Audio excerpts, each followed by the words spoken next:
posting insults. Once they experience that on Twitter or on email, Facebook, and mobile phones, most of them just shut down their social media accounts to avoid the embarrassment. Are women enlightened on how to report social media crimes that have become rampant? Do women know that there is something as technology-based violence against women or cyber crime?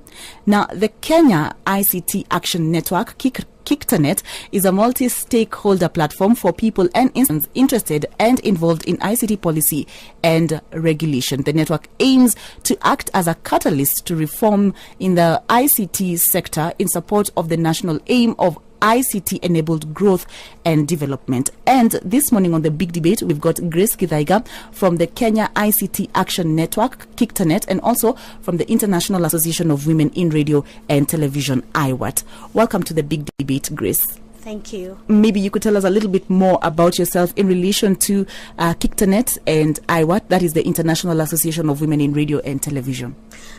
Just like you have rightly pointed out, KICTANET is a multi-stakeholder forum concerned at looking at ICT policy and legislation in this country, ICT regulation, so that we have policies that take care of people's concerns. We have a regulation that takes care of stakeholders' concerns, and therefore we debate and highlight these concerns and work very closely with policymakers, especially the government, the parliamentary committee on communication, and anyone who actually supports this.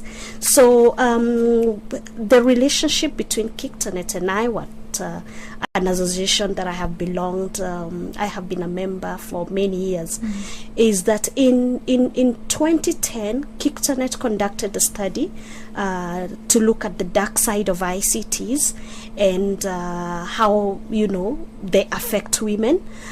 And one of the objectives was to find out whether really ICTs were affecting women differently, whether there was a dark side to ICTs as relates to women. And we actually found out that there was a lot of abuse happening online, and it was affecting the way women operate online.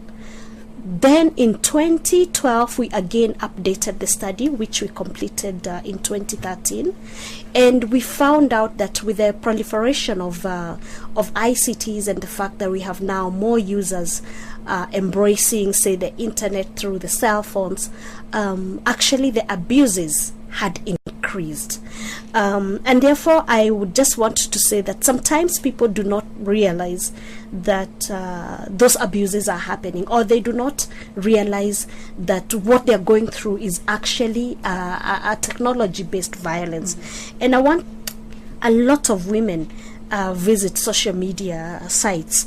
Actually, it's been proven that they do visit these sites more than men. They also text a lot. Yes. It's more easy for women to text than to call. Unlike men, it's easier for them to call. Correct. And therefore, when women, for example, visit the social media sites, it's been proven they drive a lot of content on these sites, and they also drive a lot of advertising. But before we come to the content that the women drive on these social media platforms, let's just get background into what technology-based gender violence is. Correct. I was actually going to that. I was giving an introduction into that. So when women visit these sites, they also experience violence that sometimes they do not realize it's violence. Now, how is this violence interpreted when it comes to technology? So first of all, it takes different forms.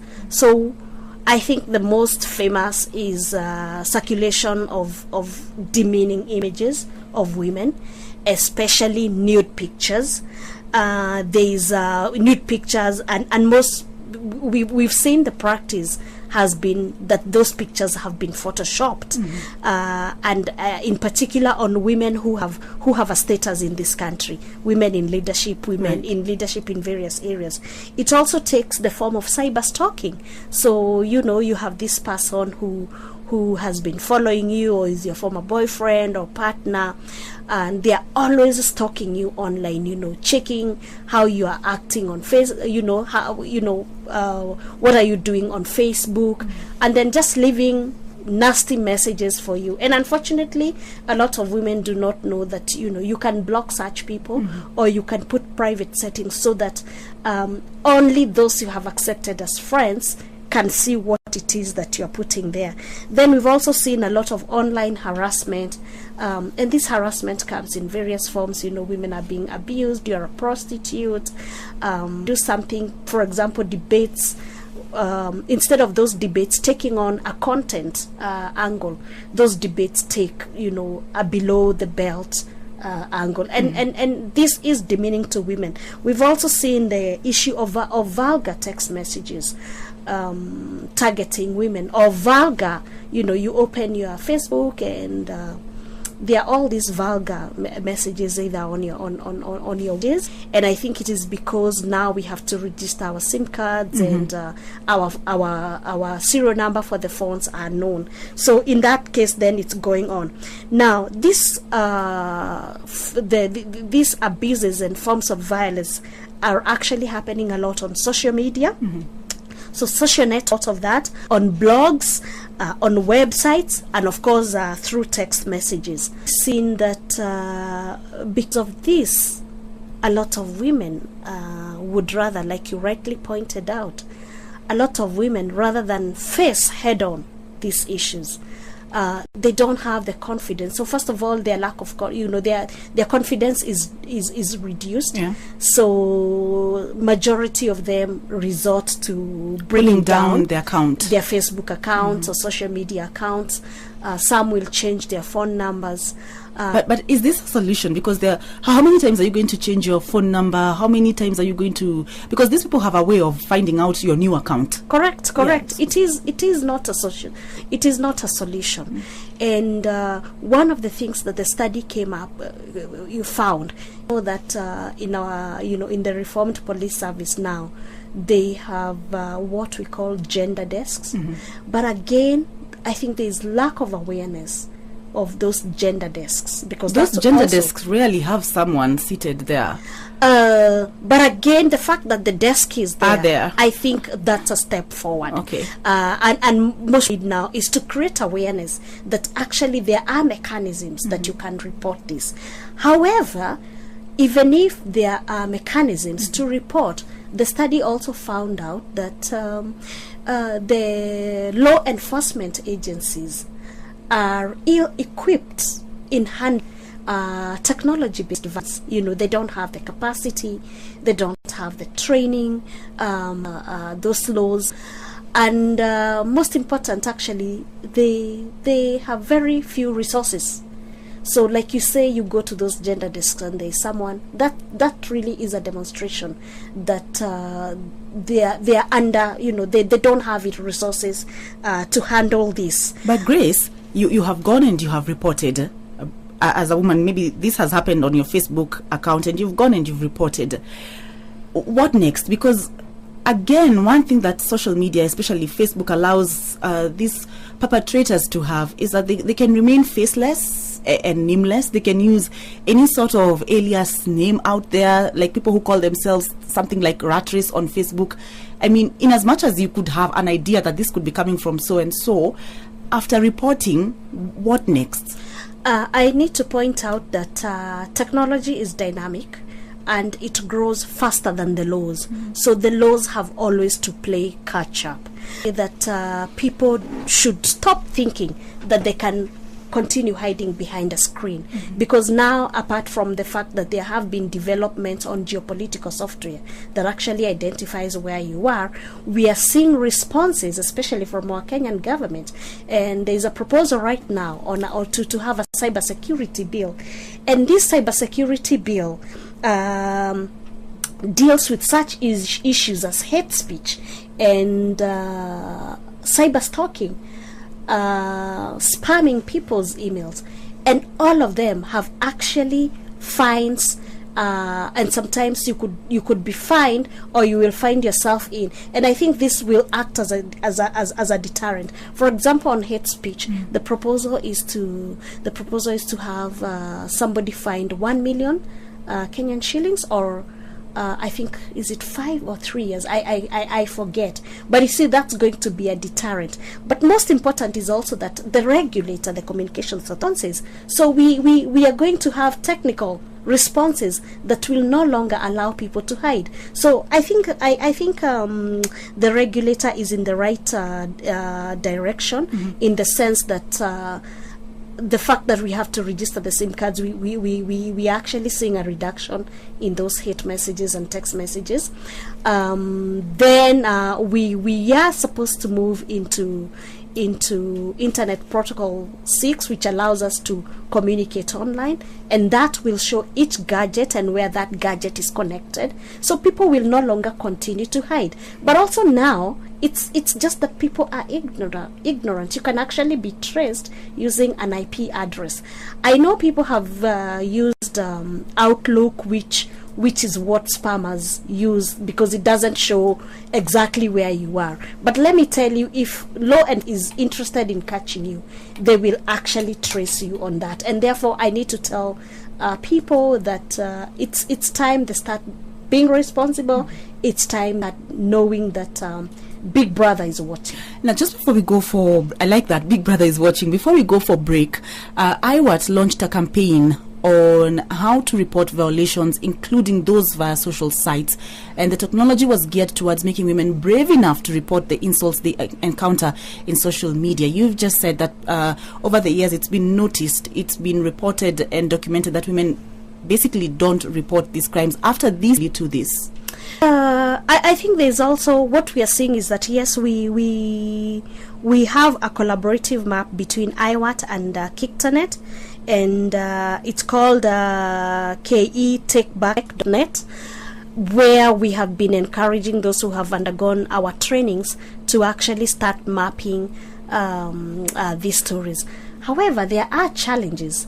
Apart from some feeling they don't have the technical capacity to map, there are challenges of women not wanting their stories to be mapped. They do not feel confident, and they feel like if their story is out there, it might bring further effects. There's going to be repercussions. So even when you talk to women who have been affected and you tell them, can we map this story, they're hesitant. They're still hesitant. And that tells you that even as we are dealing with this, it goes back to the whole issue of law enforcement. And for us now, and I'll talk more about the rest of the campaign, but also what is emerging, because we've been trying now to also engage with law enforcement, especially the police, the gender desks, and they will tell you some of the things that people come to report. They also withdraw because maybe it's a husband, it's a partner, it's a boyfriend, and you don't know what people go out there and speak, and then people come and withdraw. So again, that's a challenge even from users themselves. Yes, so I think because of all the challenges we are experiencing, the most important thing is to get people to start taking responsibility. Okay. My name is Julia Wanjiko, and this is The Breakfast Show. We are on the big debate, and this morning we are talking about technology-based, gender-based violence. Our guest in studio is Grace Githaiga from the Kenya ICT Action Network, KICTANET, and also from the International Association of Women in Radio and Television, IAWRT. If you've got questions regarding technology-based, gender-based violence, kindly call us on 0725 281 428 or 0736 538 431. You can also find us on Facebook, KBC English Service. Now, before the break, we were talking about whether there's been improvement in terms of women reporting about these crimes or this violence that is meted against on social media, blogs, mobile phones, and especially after the study that was conducted by IAWRT. Are women enlightened on exactly how to report social media crimes that have become so rampant, on how to go about it? I think that is why we have this campaign now, and this campaign has actually been going on for the. We started to work on the issues, like I said, as KICTANET in 2010, and then in 2013, when we finished updating the study, we realized there were actually advocacy concerns that needed to be handled. And because KICTANET is not a women's organization, we agreed with IAWRT that they would continue with these efforts, especially to encourage women and girls to take control of the online platforms that they are using. And so yes, this campaign has been going on, and for the last week there have been consistent efforts that are being done in different countries, in about 7 countries. And it's also being done collaboratively with the Association of Progressive Communications. This campaign is called Take Back the Tech. And it aims to reclaim information on ICTs so that they end violence against women. So the campaign calls on ICT users, all stakeholders, and really users, because we say it's responsibility begins with you. And especially we are calling on ICT users because a lot of people do circulate, for example, to actually take control of technology and to strategically use ICTs platforms at hand. Say if it's the cell phone, it's the blogs, it's social media, and we're asking people to call for action against gender violence, and in particular technology-based gender violence. Just before I move on, I would want to bring in a component that sometimes we have also seen where women themselves put out their nude pictures. And I was actually coming to that because earlier you mentioned something about content, and you said that it is a proven fact that women interact more on social media than men. Just yesterday, I was going through Facebook and I saw a post from a woman who had talked about, sort of like spilled the beans on her marital affairs, and the responses she got, some were insultive, abusive. In that case, isn't it the woman then who has exposed herself to this kind of violence on social media? Correct. And that's what I was going to say, that it is not all pictures or all images that are circulated by other people. We are actually now starting to see a different trend of and I think in this country there has been a misconception that for you to be famous you need to do something outrageous. So we have seen some people, exposing the boobs, putting that picture on Facebook, some exposing their behind and putting those pictures on Facebook because they want to have those likes. Yes. And through those likes there are also discussions about how their bodies look, and they think that is how they are going to be famous. And I don't want to mention names, but we are constantly seeing these examples. However, I need to caution those women that do that first, in fact, there is this whole issue of being a socialite. Who is a socialite? Because the way we understand a socialite, say Kate Middleton is a socialite. Would you compare some of the people? She is. Here we are saying are socialites, because now I was asking one of my girls who is a socialite, because I also needed to understand, and she says it is somebody who has a big bum. Exactly. I wanted to tell you, when you speak of socialites, Kate Middleton will not come into the conversations. More of Kim Kardashian. Correct. And you see, that is a misconception. And people need to know. And I would like girls to know that when you put your images out there, some of you put those images there, you are so young. And I want to say, just like technology, human beings also evolve. So in 10 years, you will be a different person. In another 10 years, you will be a completely different person. But your images will still be on internet. With different values, with a different image. You may not want some of that history to follow you. So I need to caution women that the internet does not forget. And once you put your pictures out there, you have no right to be forgotten. So 10 years down the line, and I know we are discussing this on whether you can actually go to court and say, ask Google to bring down your content.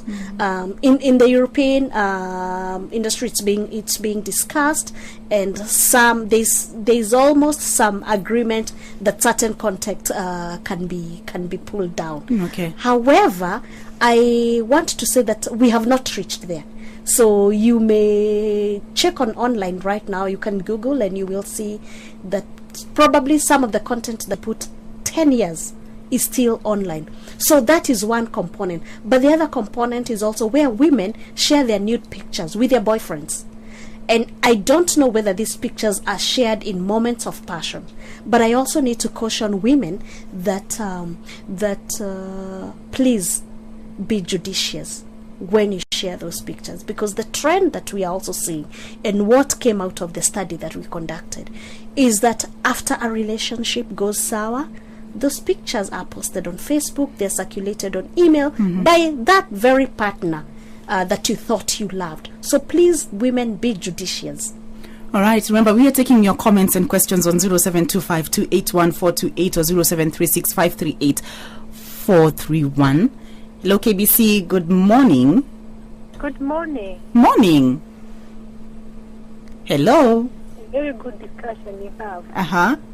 And I do understand that a study was done. Yes. I would like us to be given some of those courses.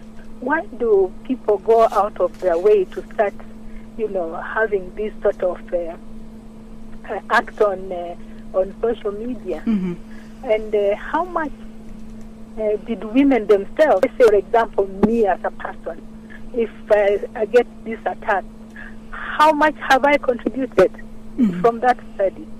I would like to know that. Okay, thank you very much, Dr. Wambani. She would like to know why would someone even do this? She'd like to understand why a woman would even want to put herself out there or expose herself in that way, and how much have women contributed to, like you were talking about a couple of seconds ago, these attacks or this violence against women.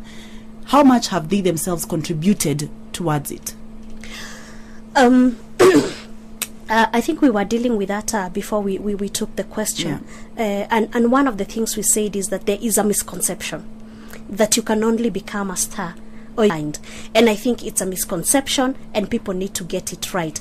However, in the study, when we were finishing the study, the trends that we found were where women share images with their boyfriends or their partners. And it becomes an abuse when then your partner, who you have parted ways, starts circulating this. And it demeans you, it harms your reputation, it reduces your confidence, so that you're confident again to communicate. So your freedom to associate and your freedom to express yourself are actually infringed upon. That becomes then an abuse. But at the point that you're sharing, that is not an abuse, because you're doing it of your own volition. Okay. And yes, women have contributed. However, between 2013 and 2014, I have constantly seen an increase in women themselves voluntarily, sharing those images or discussing. They have marital problems, and they go on Facebook. Right. Personal matters that should have been discussed in the house or in the bedroom, they're discussing them online. So really that we can't call an abuse, because you are a willing participant. In this. But again, I need to caution women, because you could be doing that when you're emotionally charged or you're really depressed. Please remember that the internet does not forget. Okay. And therefore, sorry that you did what you did. But what we have also been asking ourselves, is it that Kenyans are also too depressed that they don't know where to discuss this they don't issues, have channels or they don't to have vent? channels to vent?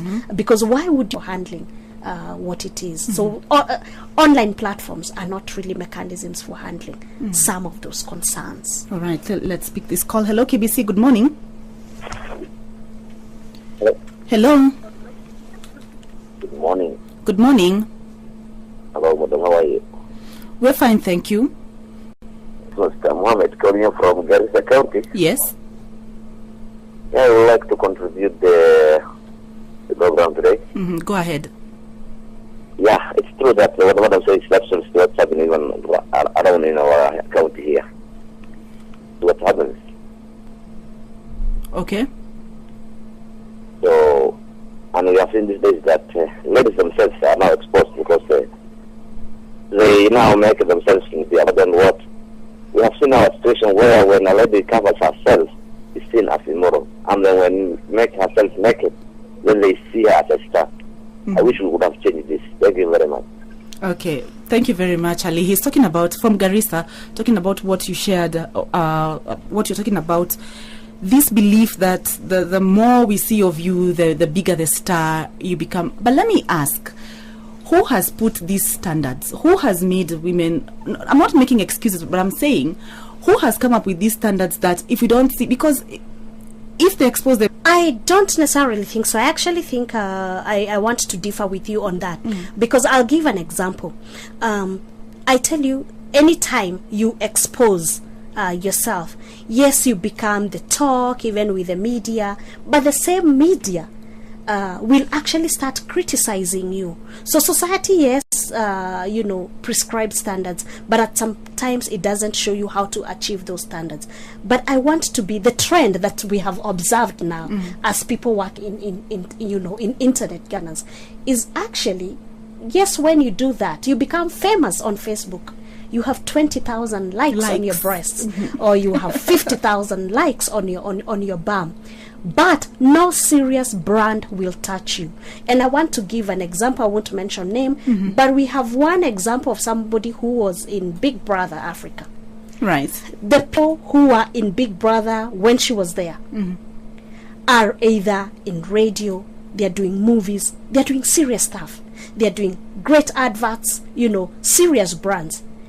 But we have not been able to see this particular contestant touched by any of the serious brands. Why? And I want young women in particular to know that yes, you'll be famous on Facebook, you will probably be interviewed on TV, but that's it.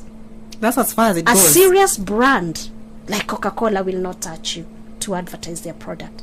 A serious brand like Safaricom will not touch you to advertise their brand. So please know that there is a boundary, but you will experience your fame on Facebook and on Twitter. We are on The Big Debate, and this morning we are talking about technology-based gender violence.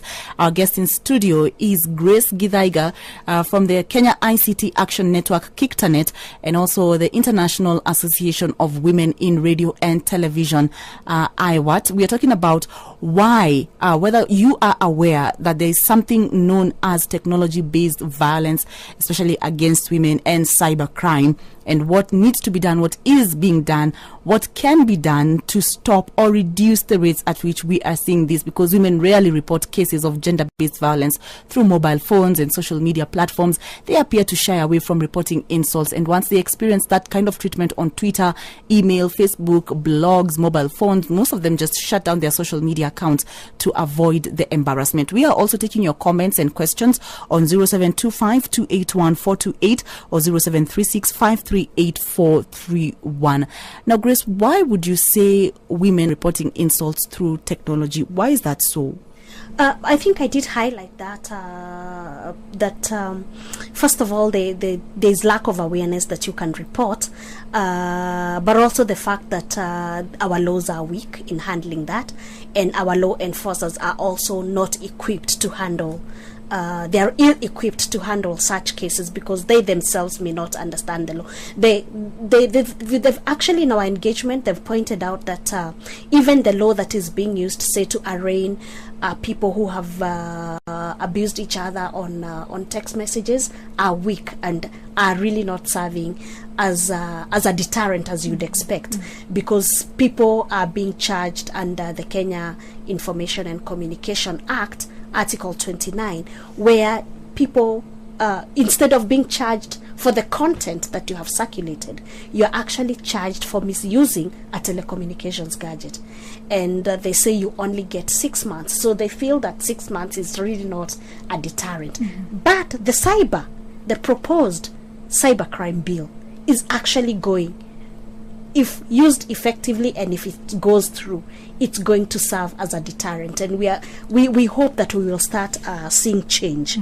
But I would also want to see that is one response from the lawmakers, and another response also from the regulator, the Communications Authority of Kenya. Right. But also as civil society and other stakeholders, there are also other responses. And one of the responses we have come up with is that we need to create awareness.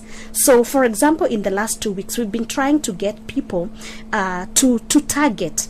It's been proven that women go on YouTube a lot, on Facebook and on Twitter. So we are targeting the big three. And what we are asking them is, what are they doing about this content that is demeaning to women, or this content that makes women feel abused? Because abuse is not just physical. And so what we are saying is that we want people to take control and to ask if you, for example, you see on Facebook content or pictures that you think are demeaning, because they provide for that. Just ask Facebook or Twitter, what are you doing about this? We actually, at local level, we would want people to ask the service providers on what it is that they are doing, in particular in their user policies. I know nobody reads those user policies, just like we never read user policies when we are signing on to a Gmail or a Yahoo account. And again, it's because they are too long. Sometimes I actually I attempted to read one time to print, and I think it was almost 35 pages, and I wondered whoever reads this. So you just tick and say that you agree with that. But it is actually in those small prints that probably they don't take responsibility of the devil is in the detail. Yes, and so we are saying we actually need a response for our concerns as users, and especially as women users, because the policies that we are seeing are inadequate, and yet we need support. We need adequate support from the social media platforms. So this campaign, we are urging everybody to take that responsibility, to make that step, and so that we amplify what are issues of our concern. I like the person who called from Garissa. It's really encouraging that even at that level, they are already also seeing how women, what some women are doing, or how technology is being used to demean women. And so we are asking ordinary users to not only take responsibility, but to also amplify these issues and ask Facebook, ask Safaricom, ask Zuku, our service providers, do they provide for user policies, and especially those that affect women, and content that is demeaning to women. So we want to have, we are trying to promote safer spaces. Really, when you communicate online, you want to feel safe. And therefore, we are asking people, please take a stand on this technology-based violence.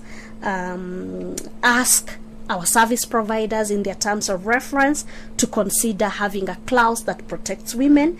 And also, as ordinary people, please engage with others, and especially even those you think that they are using the platforms to become famous, to also start thinking twice before they do this. I'd like to pick up on that last point and talk about how the mainstream media plays a role, or could play, or what role you think mainstream media, because we're talking about social media, where these socialites are, like you call them, and sometimes you find that someone has gone through a process, maybe a breast augmentation surgery, and they've exposed pictures of themselves all over the internet, and they've got this number of likes, sometimes even 20,000 plus. And then on mainstream media, this person is brought maybe on television for a 30 minutes interview. And maybe someone had not even known that such a person exists, but they've watched the TV ad, and now they want to go on social media and find out more about this person and see how many other images of such a person they can get on this particular person and how they look. How does mainstream media now play into all this? I think the mainstream media, first of all, it's a very useful tool for communication, because it is still one of those tools that is very trusted by audiences, especially in Kenya. And therefore, it also has a role in this campaign. And I think the mainstream media would play a very good a sensitization campaign. So for example, to go to your case that you have highlighted, when you bring somebody onto a program, somebody who has enhanced their breasts or their backs, it is also important to not be one-sided. So in such a program, and I would urge the mainstream media, when you do that, try and be balanced. So for example, I know the case that you're talking about.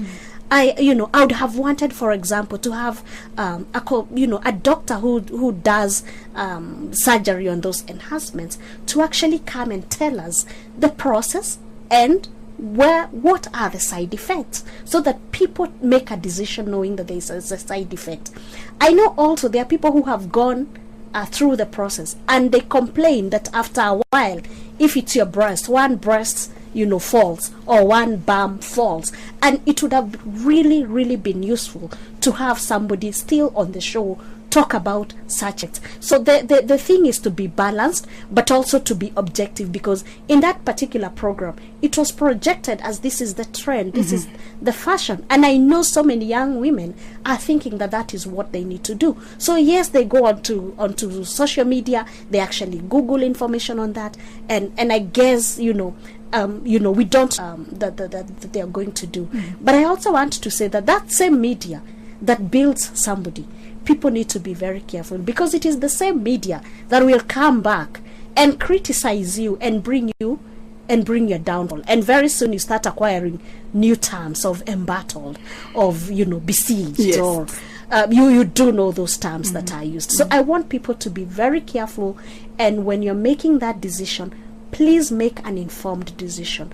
Make a decision that you have sufficient information that these are the side effects and it could affect me in future. That same girl who has been highlighted, I go back to the fact that human beings evolve.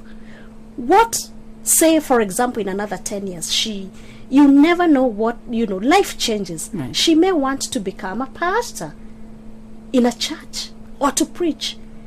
It will be very difficult for anyone to be convinced, or to vie for public office, in fact, vying for public office with now this the fact that one has to be present yourself in public or go through a parliamentary vetting.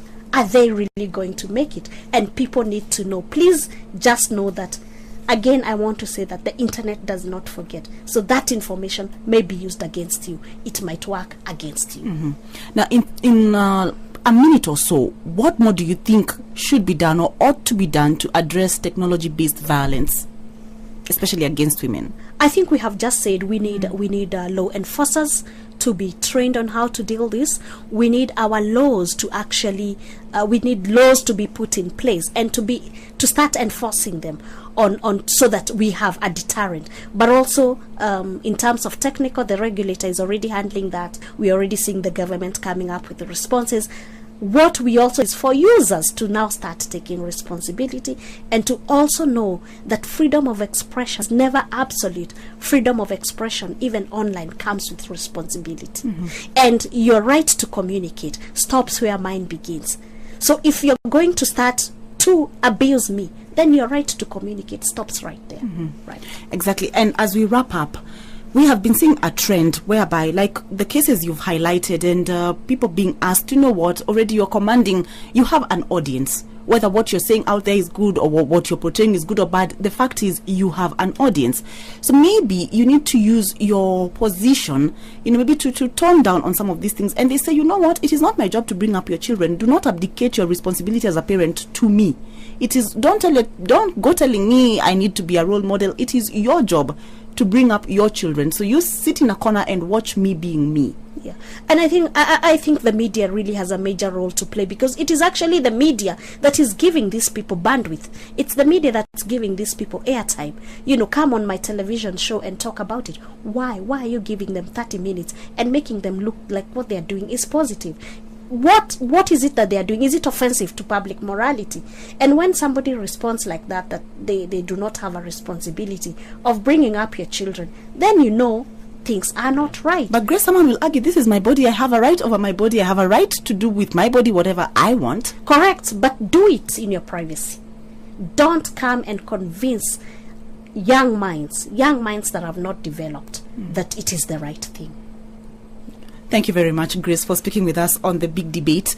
This morning on The Big Debate, we have been talking about technology-based gender violence with Grace Githaiga from the Kenya ICT Action Network, KICTANET, and also the International Association of Women in Radio and Television, IAWRT. And some of the issues we've talked about are why women appear to shy away from reporting such insults, why women would even put themselves up to expose themselves in the way that we have seen a number of them do on social media, and also the role of the mainstream media in also helping to bring down these numbers or curb it altogether. Many thanks for participating, for calling, and for tuning into the show. It is now 2 minutes to 9 o'clock. Agnes Mongangi is going to be here at the top of the hour with the news. 5